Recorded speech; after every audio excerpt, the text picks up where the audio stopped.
बिस्मिल्लाहिर्रहमानिर्रहीम। अस्सलाम वालेकुम व्यूअर्स, क्या हाल है? उम्मीद है सब खैरियत से होंगे, खुश होंगे, सेहतियाब होंगे। अल्लाह पाक आपको अपने घरों में हंसता मुस्कुराता सेहतियाब रखे।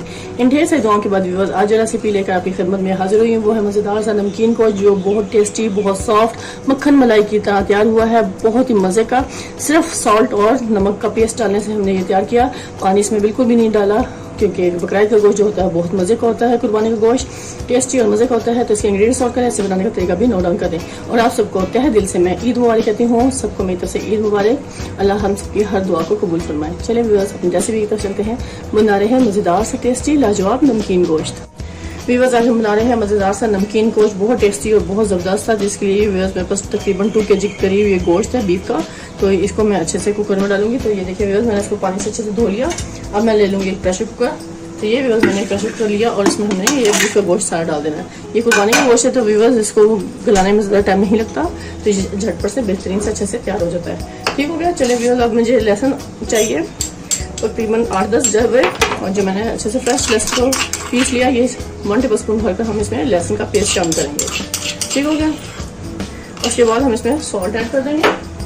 तो ये हमने तकरीबन 1 टेबलस्पून भरकर व्यूअर्स में हमने सॉल्ट ऐड कर देना है ऐसे। तो ये व्यूअर्स हम मज़ेदार बेहतरीन सा बनाएंगे नमकीन गोश्त, बहुत ही टेस्टी और लाजवाब सा। इस पानी में मैं थोड़ा सा बिल्कुल पानी बजाय नाम डालूंगी इसमें, ताकि ये लहसुन जो मैंने अच्छा से पीस लिया था वो उसमें चला जाए। ठीक हो गया बस। और अब हम कर देंगे कुकर को बंद। और बेहतरीन और मज़ेदार सा इसका फ्लेवर लाने के लिए हम आपको नमकीन गोश्त बनाना सिखा रहे हैं। तो ये बस मैं इसको कुकर को बंद, और हम इसको तकरीबन 15 मिनट का वेट देंगे फ्लेम पर। इस बार भी बस मैंने फ्लेम पे रख दिया है कुकर को, और इसको हम पकने के लिए छोड़ देंगे सिर्फ 15 मिनट के लिए। फ्लेम ऑन कर देंगे और यहाँ विसल को हम रख देंगे। जैसे ही विसल बजेगा उसके बाद से हम 15 से 20 मिनट का टाइम लगाएंगे, और फिर आपको दिखाएंगे नमकीन गोश्त की क्या पोजीशन है। रिवर्स टाइम पे विसल बजना शुरू हो गया अच्छा सा बेहतरीन। उसके बाद से हम इसका 15 से 20 मिनट का टाइम लगाएंगे और फिर चेक करेंगे गोश्त की पोजीशन क्या है। रिवर्स टाइम पे मैं कुकर को खोलेंगे और फ्लेम को करेंगे बंद। देखते हैं गोश्त की क्या पोजीशन है। अब चेक करते हैं। जैसे इसकी स्टीम अच्छे से रिलीज हो जाएगी, फिर उसके बाद हम उसको खोलेंगे।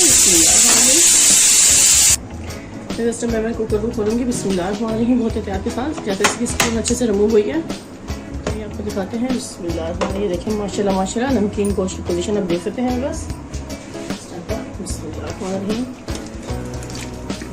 पानी इसमें बिल्कुल भी नहीं है। बस पानी मैंने ज़रा सा डाला था बस बराए नाम। तो मैं इसको दिखाती हूँ बोटी कैसे गल गई कि नहीं।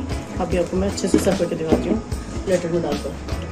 ये बस मैंने अच्छे से एक प्लेटर ले लिया है, उस प्लेट में हम इसको शिफ्ट करेंगे। बिस्मिल्लाहिर्रहमानिर्रहीम, ये नमकीन गोश्त मैंने बनाया बहुत टेस्टी और बहुत ही मज़ेदार होता है। बस इसमें कुछ भी नहीं मसाले डलते, सिर्फ मैंने इसमें नमक डाला और सिर्फ लहसुन का पेस्ट डाला है, जिससे हमने मज़ेदार सा तैयार कर लिया। बहुत ही टेस्टी और बहुत मज़े का। ना ही हमने इसमें पानी डाला भी बस।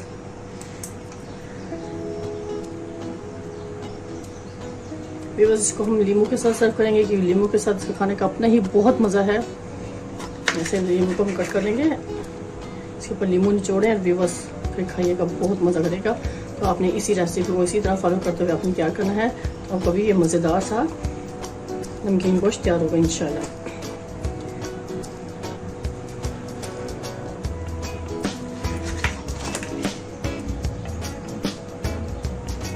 ये हरी मिर्च है बस, इसको भी हम ऐसे डेकोरेट करने के लिए इसको भी लगा देंगे।